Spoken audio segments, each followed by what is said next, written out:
knows about Hindi niya Jesus, sinabi yung mga, na, mga sinabi hindi nga niya, ng hindi siya lahat. nag-doubt Na di ba hindi nung, gagawa ng miracle. nung si Jesus, there were times na nung bata siya, may nireply din siya sa nanay niya. Ang sabi niya sa nanay niya na, hindi mo ba alam na I am about the Father's business? And then meron din yung time na yung mga shepherds so, nagbow kay Jesus. And then may verse doon na sinabi, and Mary kept all of this in her heart.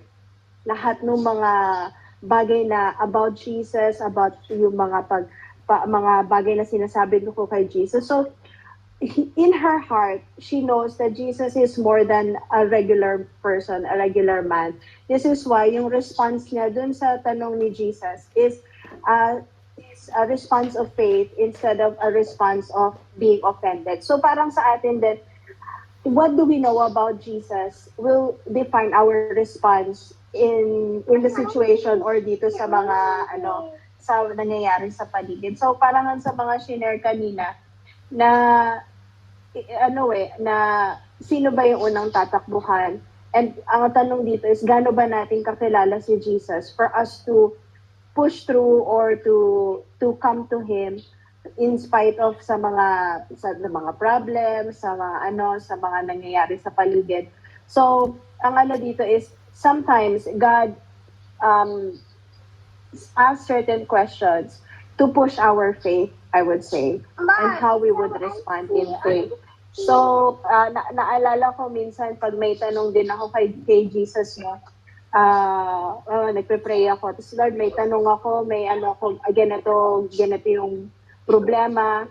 Tapos minsan, ang sagot niya sa akin, hindi yung ina-expect kong sagot, na parang, minsan tatanungin niya, ano ngayon? Parang ganun yung reply niya sa akin. Nalala ko minsan nag-uusap kami ni Priscilla, tapos minsan magpe-pray kami. So, sabi na nagpe-pray kami. And then, ang sagot ni Jesus sa akin, ano naman? Parang instead of telling me something I want to hear, he tells me something na parang mapupush din ako to question my own faith and to question what I believe about him. And I believe when Jesus replies like this, it's not para bastusin tayo, but to push us into a level of knowing where we are and knowing where our faith is. Parang ganon. And how would we respond to his kasi si Jesus makikita natin, no? He always answers in questions sometimes.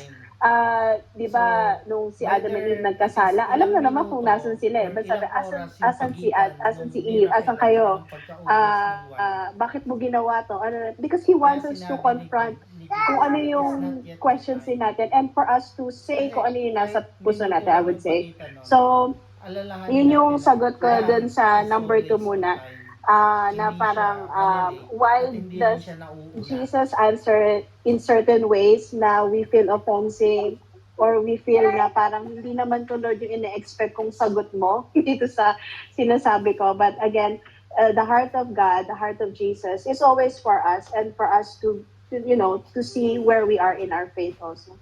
So, yun po, yung aking dadagdag. Salamat po, Dr. Risa. Yun nga po sabi dito. Ang pinapakita lang dito yung pagiging authority ng Lord bilang Diyos, bilang pagka-Diyos niya, yung authority.